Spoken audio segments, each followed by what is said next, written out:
आज मैं आप लोगों को मॉडल्स करवा रहा हूँ। मॉडल्स का टॉपिक एग्ज़ाम में पूछा जाता है। तो आइए शुरू करते हैं मॉडल्स को। तो देखिए,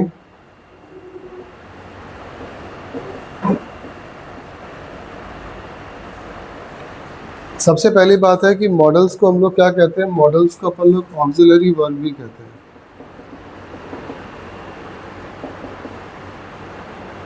ऑक्सिलरी वर्ब्स का मतलब क्या होता है कि ये ऐसी वर्ब्स होती है जो कि क्या होता है कि किसी भी काम के अंदर हेल्प करती है, सहायक होती है, लेकिन ये हेल्प करते हुए भी क्या होता है, ऑक्सिलरी होते हुए, मतलब ये जो है मेन वर्ब नहीं होती। फॉर एग्जांपल, अगर मान लीजिए किसी भी सेंटेंस में मैं इस तरीके से कोई सेंटेंस लिखता हूँ, mister John is speaking English fluently. मेरा एक सेंटेंस है, mister John is speaking English fluently. इस सेंटेंस में अगर आप देखें तो मिस्टर जॉन जो है वो क्या है, सब्जेक्ट है जो कि किसी भी काम को कर रहा है। तो किसी भी सेंटेंस में क्या होता है कि जो हु होता है, हु का आंसर हमेशा क्या होता है, सब्जेक्ट होगा। अब सब्जेक्ट के बाद में देखिए यहाँ पे क्या लिखा हुआ है, स्पीकिंग। तो स्पीक जो है ना, यहाँ पे इस सेंटेंस में क्या है, मेन वर्ब है। स्पीक जो है वो इस सेंटेंस में क्या है, मेन वर्ब है। तो यहाँ पर इज जो है वो इज यहाँ पर क्या है, हेल्पिंग वर्ब है। क्योंकि हमेशा याद रखिएगा, हेल्पिंग वर्ब जो होती है मेन वर्ब से पहले आएगी। कभी भी ऐसा पॉसिबल नहीं है कि हम किसी भी सेंटेंस में इस तरीके से लिखें स्पीकिंग इज। अगर इस तरीके से लिखा हुआ है, दैट इज रॉन्ग पैटर्न। तो करेक्ट पैटर्न क्या होगा कि हेल्पिंग वर्ब पहले होगी, मेन वर्ब क्या होगी, बाद में होगी। अब सब्जेक्ट जो काम करता है, यानी कि किसी भी सेंटेंस में जो व्हाट का आंसर होगा वो हमारा क्या होगा, ऑब्जेक्ट होगा। तो इस सेंटेंस में क्या होता है, इंग्लिश यहाँ पर क्या है, ऑब्जेक्ट है। इंग्लिश यहाँ पे क्या है, ऑब्जेक्ट है। अब यहाँ पर अपन बात करते हैं फ्लुएंटली का मतलब क्या होता है। फ्लुएंटली जो है वो इस सेंटेंस में क्या है, एडवर्ब है। इस सेंटेंस में क्या है, एडवर्ब है। तो कहने का मतलब क्या होता है कि यहाँ पर अपन ये देखते हैं कि किसी भी सेंटेंस में अगर आप एडजेक्टिव से एडवर्ब बनाना चाहें तो क्या एडजेक्टिव से एडवर्ब बनाया जा सकता है? बिल्कुल बनाया जा सकता है। एडवर्ब वो शब्द होते हैं जो किसी भी काम की विशेषता बताते हैं। किसी भी काम को करने की विशेषता बताने वाले शब्दों को अपन क्या कहते हैं, एडवर्ब कहते हैं। तो यहाँ पे फ्लुएंटली का मतलब होता है बहुत तेजी के साथ में। अब देखिए, अगर सेंटेंस में लिखा हुआ है फ्लुएंट, तो फ्लुएंट में मैं क्या लगा दूं, ly लगा दूं, तो मेरा शब्द क्या बन जाएगा, फ्लुएंटली बन जाएगा। तो इसका मतलब क्या हुआ, फ्लुएंटली यहाँ पर क्या हुआ, एडवर्ब हो गया। अगर मान लीजिए मैंने यहाँ पे लिखा है केयरफुल, और केयरफुल में मैंने ly लगा दिया, तो क्या बन जाएगा, केयरफुली। क्या बन गया, केयरफुली। अगर यहाँ पे मैं लिखता हूँ रेकलेस, और रेकलेस में मैंने ly लगा दिया, तो क्या वर्ड बन जाएगा, रेकलेसली बन जाएगा।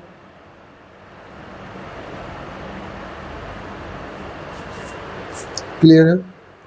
तो इसका मतलब क्या होता है कि किसी भी सेंटेंस में अगर अपन ly लगाते हैं तो क्या बन जाएगा, एडजेक्टिव से एडवर्ब जो है अपन बना सकते हैं। तो यहाँ पर इस सेंटेंस में फ्लुएंटली जो आया है वो क्या है, एडवर्ब है। तो यहाँ पर ये जो इज लिखा हुआ है, इज यहाँ पर क्या है, हेल्पिंग वर्ब है।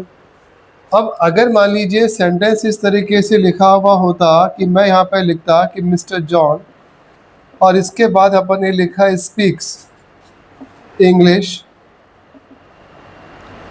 फ्लुएंटली। इसका मतलब क्या हुआ कि इस सेंटेंस में यहाँ पर सब्जेक्ट तो ये मिस्टर जॉन आ गया, स्पीक्स यहाँ पर वर्ब आ गई, इंग्लिश यहाँ पर ऑब्जेक्ट हो गया, फ्लुएंटली यहाँ पर एडवर्ब एडजेक्टिव हो गया, sorry this is adverb, adverb हो गया, और यहाँ पर कोई भी हेल्पिंग वर्ब नहीं है। जब किसी भी सेंटेंस में सिंगल वर्ब होती है, कोई भी हेल्पिंग वर्ब नहीं होती, तो उसको अपन क्या कहते हैं? मेन वर्ब कहते हैं। ये इस सेंटेंस में क्या कहलाएगी? ये जो है इस सेंटेंस में कहलाएगी मेन वर्ब कहलाएगी। क्लियर है? तो इसका मतलब क्या हुआ कि किसी भी सेंटेंस में अगर सिंगल वर्ब होगी तो क्या होगी? मेन वर्ब होगी। और अगर मेन वर्ब से पहले कोई भी वर्ब होगी तो क्या हो जाएगा? हेल्पिंग वर्ब होगी। अब अगर मान लीजिए यहां पर अपन ये लिखते हैं कि mister John has spoken English fluently, तो इसका मतलब क्या हुआ? ये आपका सब्जेक्ट हो गया, ये आपका वर्ब है, ये आपका ऑब्जेक्ट हो गया, और ये आपका क्या है? एडवर्ब है। अब मुझे बताइए, क्या यहाँ पर इस वर्ब से पहले भी कोई वर्ब है? तो ये वाली वर्ब तो हो जाएगी आपकी मेन वर्ब, और ये हो जाएगी आपकी हेल्पिंग वर्ब। क्लियर हुआ? इसका मतलब है कि यहाँ पर अगर हम देखें तो अगर कोई भी वर्ब इज एम आर है, तो इज एम आर के साथ में V1 में हम किसका यूज़ करेंगे? ING का यूज़ करेंगे। अगर मान लीजिए वाज वर लिखा हुआ है, तो वाज वर में अपन किसका यूज़ करेंगे? V1 में हम ING का यूज़ करते हैं। अगर किसी भी सेंटेंस में हैज़ लिखा है, हैव लिखा है या हैड लिखा है, तो उस कंडीशन में हम किसका यूज़ करेंगे? V3 का यूज़ करेंगे। किसी सेंटेंस में अगर हैज़ बीन लिखा है, हैव बीन लिखा है या फिर हैड बीन लिखा है, तो उस कंडीशन में हम किसका यूज़ करेंगे? V1 में अपन ING का यूज़ करते हैं। Is this clear? ये हमारा क्या है? ग्रामर का कुछ पैटर्न होता है, वर्ब का कुछ पैटर्न होता है, हमें इसको जो है वो फॉलो करना होता है। ये हमारा ग्रामर का कुछ वर्ब का पैटर्न होता है, इसको अपने को फॉलो करना होता है। तो इसका मतलब है ये सारी की सारी वर्ब कौन सी है? हेल्पिंग वर्ब है। और इसके बाद जो भी वर्ब आ रही है वो वर्ब क्या है? मेन वर्ब है। अब हमारा टॉपिक है मॉडल्स का। तो what is the models? Model यहाँ पर यह है कि यहाँ पर अगर इसी सेंटेंस को इस तरीके से लिखा जाता कि मिस्टर जॉन, उसके बाद अपन लिखते हैं कैन स्पीक, और फिर हमने लिखा इंग्लिश फ्लुएंटली। तो इसका मीनिंग क्या हो गया कि यहाँ पर मिस्टर जॉन तो आपका सब्जेक्ट हो गया, स्पीक यहाँ पे वर्ब है, इंग्लिश यहाँ पर ऑब्जेक्ट है, फ्लुएंटली यहाँ पर क्या है? एडवर्ब है। तो सर अभी अभी तो आप कह रहे थे कि वर्ब से पहले अगर कुछ भी आएगा तो वो हेल्पिंग वर्ब होगी, तो क्या इन ये हेल्पिंग वर्ब आ रही है क्या? नहीं आ रही। तो कौन सी वर्ब आ रही है? यहाँ पर आ रही है कैन। तो कैन यहाँ पर क्या हो गया? कैन को अपन बोलते हैं मॉडल्स, और यहाँ पर इसको क्या बोला जाएगा? ऑक्सिलरी वर्ब जो है वो कहा जाएगा। और स्पीक यहाँ पर क्या है? मेन वर्ब है।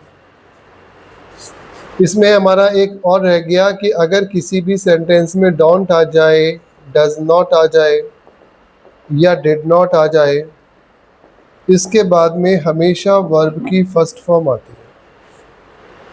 ठीक है? और अगर किसी भी सेंटेंस में हैज़ नॉट आ जाए, हैव नॉट आ जाए या हैड नॉट आ जाए, इसके बाद में हमेशा क्या आएगी? V3 का यूज़ करते हैं। ठीक है? अब यहाँ पर आप ध्यान दीजिएगा, कैन यहाँ पर क्या है? मॉडल है। तो मॉडल यहाँ पर क्या है? मेन वर्ब से पहले आ रही है। तो इसका मतलब क्या हुआ कि जितनी भी मॉडल्स होती है उनके बाद में हमेशा वर्ब की फर्स्ट फॉर्म का प्रयोग होता है। क्लियर? अब अगर एग्ज़ाम का पैटर्न बताया जाए तो क्या एग्ज़ाम में क्वेश्चन किस किस तरीके से आ सकते हैं? तो केवल वर्ब पर फोकस करके देखें, तो अगर हम वर्ब पर फोकस करके देखें तो देखिए, एक आपको मिल सकता है कैन, कैन के बाद में लिखा हुआ आ गया स्पोक। बताओ, स्पोक यहाँ पे वर्ब की सेकंड फॉर्म है? अगर लिखा हुआ आ गया कैन, इसके बाद में लिखा हुआ आ जाता है स्पोकन। बताइए, स्पोकन वर्ब की थर्ड फॉर्म है? अगर लिखा हुआ आ जाता है कैन और उसके बाद में लिखा हुआ है स्पीकिंग, तो ये बताइए स्पीकिंग का मतलब हो गया वर्ब की फर्स्ट फॉर्म में अपन ने क्या लगा दिया, आईएनजी। ठीक है।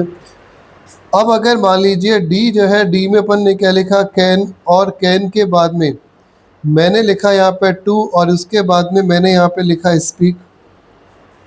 तो इसका मतलब है कि मैं वर्ब में क्या लगा रहा हूँ, टू लगा रहा हूँ और उसके बाद में वर्ब की फर्स्ट फॉर्म का यूज़ कर रहा हूँ। अगर मान लीजिए एग्ज़ाम में आपको इस तरीके से लिखा हुआ मिले कैन, उसके बाद में लिखा हुआ मिले टू बी स्पोकन, इसका मतलब है कि आपने यहाँ पे क्या लिखा, टू, टू के बाद में बी, बी के बाद में क्या लगा दिया, V3 लगा दिया। क्लियर है। अगर मान लीजिए आपको एग्जाम में इस तरीके से लिखा हुआ मिल जाए कैन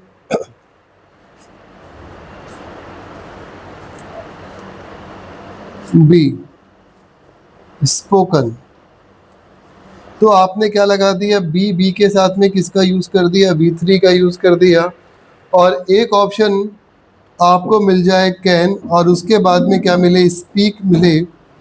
आपसे बोला जा रहा है कि बताइए कौन सा पैटर्न बिल्कुल ठीक होगा। तो यहाँ पर अभी अभी आपने देखा कि मॉडल्स के साथ में हम किसका यूज़ करते हैं, वर्ब की फर्स्ट फॉर्म का यूज़ करते हैं। जितने भी मॉडल्स होंगे उन मॉडल्स में अपन किसका यूज़ करते हैं, वर्ब की फर्स्ट फॉर्म का यूज़ करते हैं। तो कैन यहाँ पे क्या है, मॉडल है। मॉडल्स के बाद में वर्ब की फर्स्ट फॉर्म आती है। बताओ ए नंबर में कैन के बाद स्पोक लिखा है, वर्ब की सेकंड फॉर्म है, फर्स्ट फॉर्म है क्या, नहीं है। इसका मतलब है ये पैटर्न क्या है, गलत है। बी नंबर में देखो कैन के बाद में क्या लिखा हुआ है, स्पोकन। बताइए स्पोकन यहाँ पे वर्ब की फर्स्ट फॉर्म है या नहीं है, नहीं है। स्पीक की तीनों फॉर्म क्या होती है, स्पीक, स्पोक, स्पोकन। तो स्पोकन यहाँ पे वर्ब की थर्ड फॉर्म है। मैं कह रहा हूँ कि मॉडल्स के बाद में हमेशा वर्ब की फर्स्ट फॉर्म आती है। तो अगर एग्जाम में ये लिखा हुआ आ गया तो ये आंसर नहीं होगा, गलत है। उसके बाद लिखा हुआ है कैन, कैन के बाद में क्या लिखा हुआ है, स्पीकिंग। बताओ स्पीकिंग में मैंने वर्ब की फर्स्ट फॉर्म में आईएनजी लगा रखा है कि नहीं लगा रखा, बताइए वर्ब की फर्स्ट फॉर्म है क्या, नहीं है। तो इसका मतलब है ये भी हमारा आंसर नहीं होगा। डी पॉइंट में क्या लिखा हुआ है, कैन, कैन के बाद लिखा हुआ है टू, टू के बाद में क्या लिखा हुआ है, स्पीक। तो बताओ क्या मॉडल के बाद वर्ब की फर्स्ट फॉर्म आती है, लेकिन यहाँ पर तो टू के बाद में वर्ब की फर्स्ट फॉर्म है। तो क्या मॉडल के बाद में टू आ सकता है क्या, नहीं आ सकता। इसका मतलब है ये जो पैटर्न है ये भी रॉन्ग है। ई नंबर में आप देखो क्या लिखा हुआ है, कैन, कैन के बाद लिखा हुआ है टू, टू के बाद में लिखा हुआ है बी, बी के बाद में लिखा हुआ है स्पोकन। तो क्या कैन के बाद में टू बी और वर्ब की थर्ड फॉर्म आ सकता है क्या, नहीं आ सकता। इसका मतलब है अगर एग्जाम में ऐसा भी आ जाए तो भी गलत होगा। नेक्स्ट लिखा हुआ है कैन बी स्पोकन, कैन के बाद में क्या लिखा हुआ है, बी, बी के बाद में क्या लिखा हुआ है, V3 लिखा हुआ है। तो इसका मतलब है यहाँ पर V3 हो सकता है क्या, नहीं हो सकता, ये भी गलत है। अब लास्ट में आप देखो कैन के बाद में क्या लिखा हुआ है, स्पीक, वर्ब की फर्स्ट फॉर्म है। क्या कैन के बाद में वर्ब की फर्स्ट फॉर्म आएगी, आप कहोगे यस, क्योंकि सभी मॉडल्स के बाद में वर्ब की फर्स्ट फॉर्म का प्रयोग करते हैं। इसका मतलब है हमारा आंसर क्या हो जाएगा, जी होगा। तो यहाँ पर अपन ये कह सकते हैं, इस आधार पर हमको ये मालूम चला है, इस आधार पर अगर अपन देखें तो इस आधार पर हम यहाँ पर इस बात का हमको मालूम चलता है कि किसी भी सेंटेंस में अगर मॉडल है तो मॉडल्स के बाद में अपन किसका यूज़ करेंगे, वर्ब की फर्स्ट फॉर्म का प्रयोग करते हैं।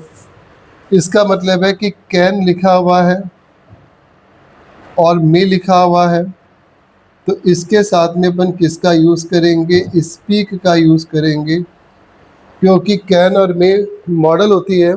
स्पीक क्या है, वर्ब की फर्स्ट फॉर्म है। अगर मान लीजिए शुड आ गया, कुड आ गया, उसके बाद में भी किसका यूज़ करेंगे, वर्ब की फर्स्ट फॉर्म का यूज़ करेंगे। बताइए स्पीक वर्ब की फर्स्ट फॉर्म है। अगर मान लीजिए विल लिखा हुआ है या शैल लिखा हुआ है, विल शैल के साथ भी अपन किसका यूज़ करेंगे, वर्ब की फर्स्ट फॉर्म का यूज़ करेंगे। क्या हो जाएगा, स्पीक हो जाएगा। अगर मान लीजिए यहाँ पर जो है वुड आ जाए, कुड आ जाए, तब भी अपन किसका यूज़ करेंगे? वर्ब की फर्स्ट फॉर्म का यूज़ करेंगे। स्पीक यहाँ पे क्या है? वर्ब की फर्स्ट फॉर्म है। क्लियर है? अगर मान लीजिए लिखा हुआ आ जाता है डेयर टू और लिखा हुआ आ जाए ऑट टू, तो बताओ इसके बाद में भी वर्ब की फर्स्ट फॉर्म आएगी क्या? यस, क्योंकि ये सभी क्या होते हैं? मॉडल्स होते हैं। तो इनको भी डिटेल में पढ़ेंगे अपन सभी को। तो इस तरीके से क्या होता है, सभी मॉडल्स के बाद में वर्ब की फर्स्ट फॉर्म आती है। सब्जेक्ट के बाद में अगर कोई हेल्पिंग वर्ब है और उसके बाद में मेन वर्ब है और हेल्पिंग वर्ब इनमें से नहीं है, तो वो हेल्पिंग वर्ब हमारी क्या होगी? मॉडल्स होती है। कॉन्सेप्ट क्लियर है? नोट डाउन कर लीजिए, आगे चलते हैं।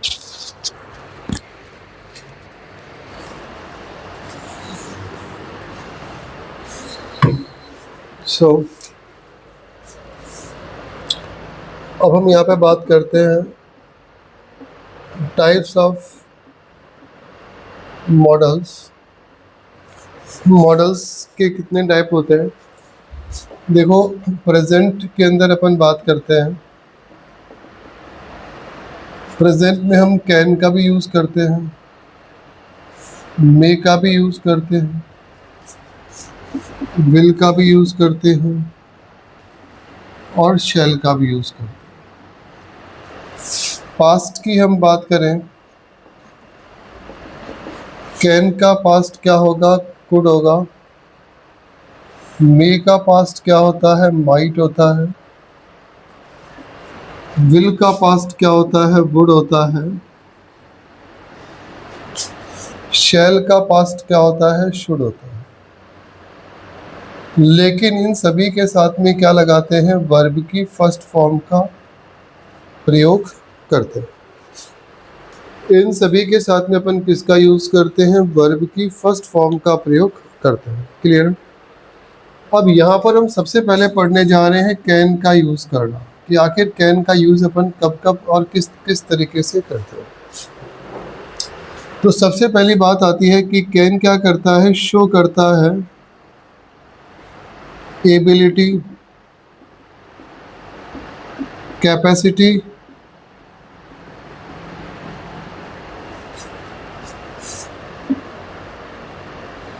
और पॉसिबिलिटी, इसको शो करता है। तो देखिए, यहाँ पर अपन जब बात करते हैं एबिलिटी की, कैपेसिटी की या पॉसिबिलिटी की, तो एबिलिटी का मतलब होता है किसी भी काम को करने का सामर्थ्य जो है। कैपेसिटी का मतलब होता है उसके अंदर सक्षमता है। पॉसिबिलिटी का मतलब होता है संभावना है। फॉर एग्जाम्पल, जैसे अगर मान लीजिए मैं यहाँ पे लिखूँ a strong man can chase anybody to be defeated।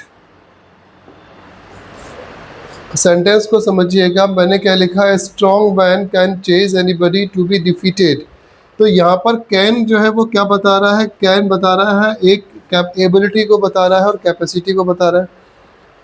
एक मजबूत व्यक्ति, ए स्ट्रॉन्ग मैन, एक मजबूत व्यक्ति जो है वो किसी भी व्यक्ति को हरा सकता है।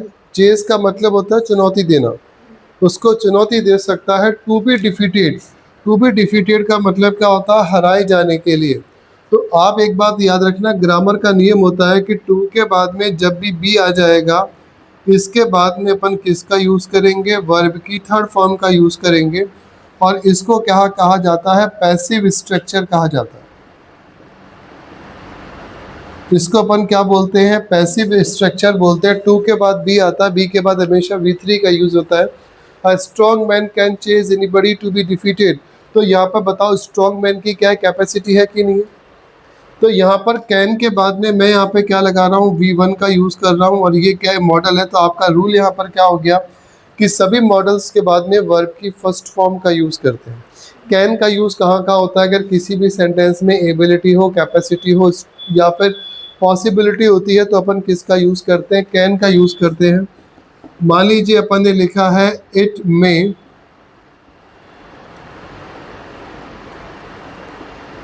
She can make all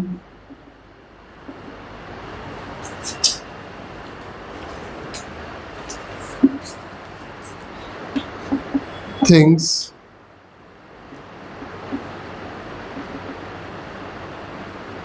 possible as she says. She can make all things possible as she says. तो देखो यहाँ पर किसका यूज हो रहा है, कैन का यूज हो रहा है। कैन के बाद में क्या लिखा हुआ है, मेक लिखा हुआ है। She can make all things possible, वो हर चीज़ को संभव कर सकती है। इसका मतलब है शी कौन है, कोई बहुत बड़ी पॉलिटिशियन है या बहुत बड़ी पावरफुल लेडी है या कोई इसके पास में कोई बहुत अच्छे पैसे हैं। तो यहाँ पर देखिए ये तो मॉडल हो गया, ये क्या है, वर्ब है। और यहाँ पर देखो मैंने क्या लिखा, एज शी सेज। तो यहाँ पर ये बताइए मॉडल के बाद में वर्ब की फर्स्ट फॉर्म आ रही है कि नहीं आ रही है? ठीक है।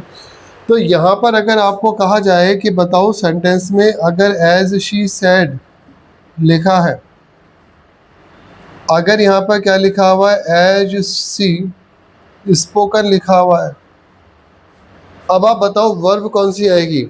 सबसे पहले आप देखो कैन किस में आ रहा है, प्रेजेंट में आ रहा है कि नहीं आ रहा। तो इसका मतलब है कि जब कैन प्रेजेंट में आ रहा है तो यहाँ पर ये वाला स्ट्रक्चर ठीक होगा, ये स्ट्रक्चर गलत होगा। तो एग्जाम में आपको ऐसे भी ध्यान रखना है, एग्जाम में आपको ऐसे भी ध्यान रखना है, क्योंकि अगर मान लो कैन की जगह कुड होता तो आपका आंसर क्या होता, सैड होता। लेकिन यहाँ पर क्या लिखा हुआ है, कैन लिखा हुआ है, इसीलिए आपका आंसर यहाँ पे क्या हो गया, सेज हो गया। तो कैन यहाँ पर क्या बता रहा है, मॉडल को बता रहा है। और यहाँ पे मेक क्या है, वर्ब की फर्स्ट फॉर्म है। तो यहाँ पर अपना आंसर क्या हो जाएगा, एज शी सेज हो जाएगा। तो एज के बाद में क्या लिखा हुआ है, शी, उसके बाद में क्या लिखा हुआ है, वर्ब की फर्स्ट फॉर्म में एस या ई एस भी लिखा हुआ है। जैसे फॉर एग्जाम्पल अपन देखते हैं,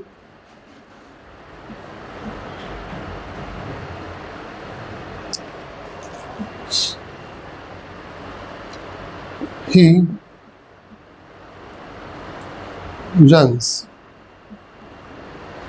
as strongly as he। अब यहाँ पर किसका यूज होगा, कैन का। he runs as strongly as he can, वो इतनी तेजी के साथ में भागता है जितना तेजी के साथ वो भाग सकता है। तो यहाँ पर देखो मैंने क्या लिखा हुआ है, रन्स लिखा हुआ है। अगर एग्जाम में कैन की जगह पे कुड भी आ जाए तो आपका आंसर ये कुड नहीं होगा, कैन होगा, क्योंकि रन्स यहाँ पे क्या है, प्रेजेंट वर्ब है। रन्स यहाँ पे क्या है, प्रेजेंट वर्ब है। और यहाँ पर देखिए मैंने क्या लिखा हुआ है, एज और एज का यूज किया हुआ है। एज और एज यहाँ पे क्या है, एडवर्ब है। क्लियर हुआ, नोट डाउन कर लीजिए, आगे चलते हैं।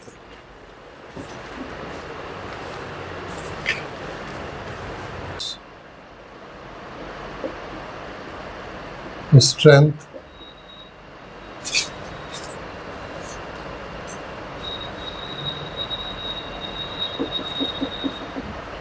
विल पावर,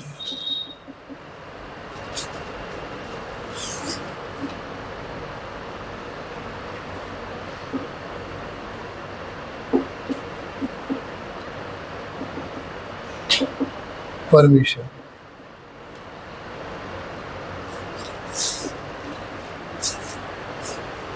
देखिए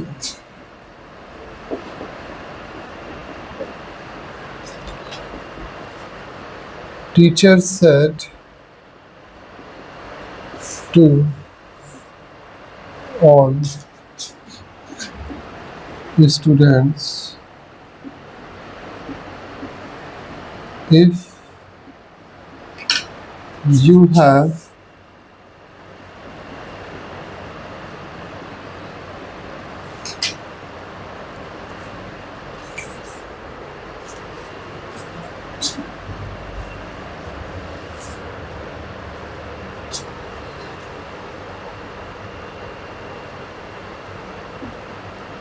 if anybody, if anyone has finished the work,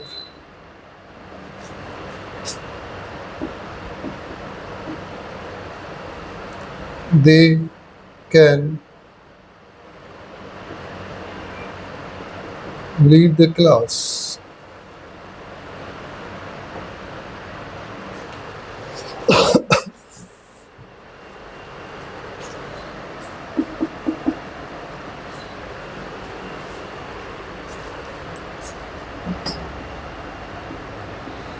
I can beat him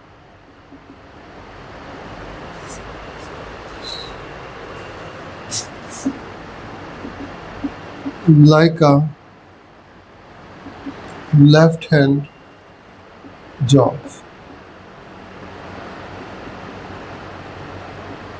Forward.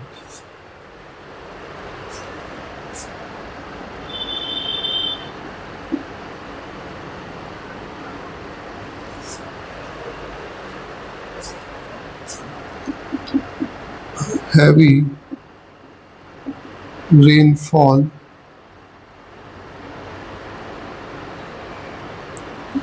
can damage your harvesting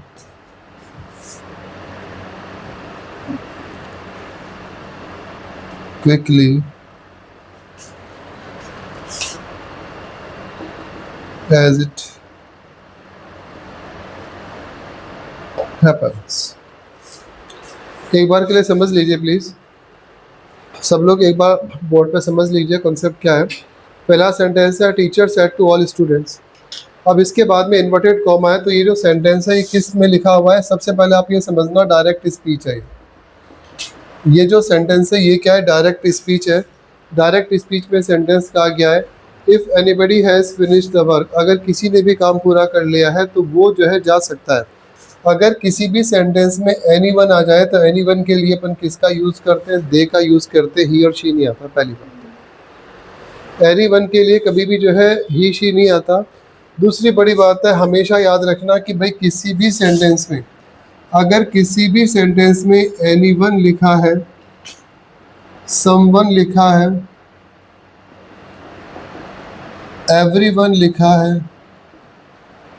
one लिखा है, तो यहाँ पर हमेशा ये कैसे होते हैं? सिंगुलर होते हैं, और इनके साथ में हमेशा क्या होती है? सिंगुलर वर्ब का ही प्रयोग होता है। एक तो इनका ध्यान रखेंगे। अब यहाँ पर अपन ने किसका यूज़ किया? कैन, और कैन के बाद में क्या लिखा हुआ है? लिव लिखा हुआ है। तो लिव यहाँ पर क्या होगी? वर्ब की फर्स्ट फॉर्म है। लिव यहाँ पर क्या हो गई? वर्ब की फर्स्ट फॉर्म है। I can beat him like a left hand job. Left hand job का मतलब होता है बहुत ही आसान काम, कि मेरे बाएं हाथ का काम है। बाएं हाथ का काम मतलब बहुत ही आसान काम है। बीट का मतलब होता है मारना या पिटाई करना किसी की, ठीक है। अब यहाँ पर अपन बोलते हैं कि बीट एंड ब्लू, इतना मारना कि वो नीला पड़ जाए, यानी कि बहुत ज़्यादा बेरहमी से मारना, ये भी बीट एंड ब्लू जो है ये भी होता है। Heavy rainfall can damage your harvesting. Harvesting मतलब फसल, पैदावार। क्विकली, तेज़ी के साथ में, एज इट हैपन्स। बताओ कैन के साथ में मैंने किसका यूज़ किया है? डैमेज का यूज़ किया। तो कैन के बाद में किसका यूज़ करेंगे? वर्ब की फर्स्ट फॉर्म का यूज़ करेंगे। कैन यहाँ पर क्या है? मॉडल है। और यहाँ पर सेंटेंस में बताओ हैवी रेनफॉल की स्ट्रेंथ होती है कि नहीं होती है? रेनफॉल, हैवी रेनफॉल का मतलब है मूसलाधार बारिश, ऐसी बारिश जो लगातार हो रही है। तो बताओ लगातार बारिश बहुत तेज़ी के साथ होती है, पूरी फुल स्ट्रेंथ होती है उसमें। तो heavy rainfall can damage your harvesting. अब यहाँ पर एक बात याद रखना, इट का प्रयोग जो है हमेशा सिंगुलर में होता है। इट जो है वो हमेशा कैसा होता है? सिंगुलर यूज होता है। इट के साथ कभी भी प्लूरल नहीं आता। इट के साथ में कभी भी प्लूरल नहीं आता। कहने का मतलब है कि अगर इट लिखा हुआ है तो इट के साथ में कभी भी हम हैपन और हैपन्स लिखा हुआ है तो दोस्तों याद रखना हैपन नहीं होगा, किसका यूज़ करेंगे? हैपन्स का यूज़ करेंगे। इट के साथ में हमेशा इज का यूज होगा, आर का यूज नहीं होगा। इट के साथ में हमेशा वाज का यूज होगा और वर का यूज कभी भी नहीं होता है, क्योंकि इट यहाँ पर क्या होता है, सिंगुलर होता है। इट हमेशा क्या होता है, सिंगुलर होता है। इट कभी भी प्लूरल नहीं होता। और इट का मैंने बताया था प्रोनाउन होता है, जो नाउन की जगह काम आता है उसको अपन क्या बोलते हैं, प्रोनाउन बोलते हैं। यानी कि न्यूटर जेंडर जो होता है उसके लिए अपन किसका यूज़ करते हैं, इट का यूज़ करते हैं। तो कैन का यूज़ हमारा ओवर हो चुका है, कल पढ़ेंगे दूसरा टॉपिक। तब तक के लिए नमस्कार, शुक्रिया, धन्यवाद।